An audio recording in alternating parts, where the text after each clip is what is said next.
Well, then what about the science? Well, there's lots of scientific evidence against both evolution and millions of years.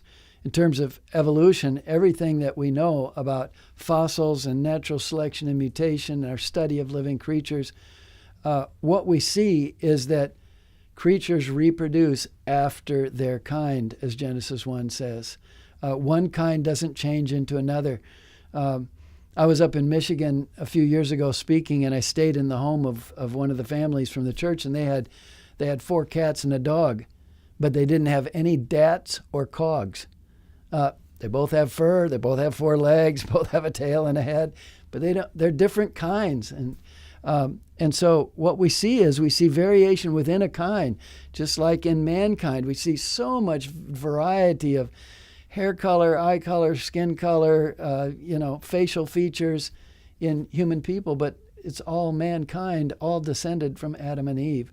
And so the idea of Darwin's tree of life, that everything, all the plants and animals descended from a common ancestor, the first single-celled creature that popped into existence in the primordial oceans 3 billion years ago. Science does not confirm that story, and it's a myth. As far as geology, there's a tremendous amount of evidence in the rocks that they were not formed over millions and millions of years, but 200 years ago, the idea of explaining the rocks on the basis of present processes operating at present rates, just slow, gradual erosion, wind and rain beating against the rocks, carrying particles to the creeks and then to the rivers, and the rivers dump them on the ocean floor, and an occasional earthquake here, an occasional volcano there, every so often, but geological change has been going on throughout time, just like we observe today. And that's just an assumption about the past. But when we actually look at the rock layers, we see evidence of rapid deposition. And I've had the privilege of going to the Grand Canyon about 11 or 12 times, usually on the Colorado River through the Grand Canyon. So you get to see those rock layers up nice, close, and personal. And there are thousands of square miles, some of those layers, and they're just stacked as flat as pancakes. There's no evidence of any erosion between the layers, like we would expect if one layer was the bottom of the ocean or the surface of the land for hundreds of thousands or millions of years. You would have gullies forming and hills eroded, and you'd have a topography, but it's just flat. One of the other evidences I really learned quite a bit about when I was doing my PhD research.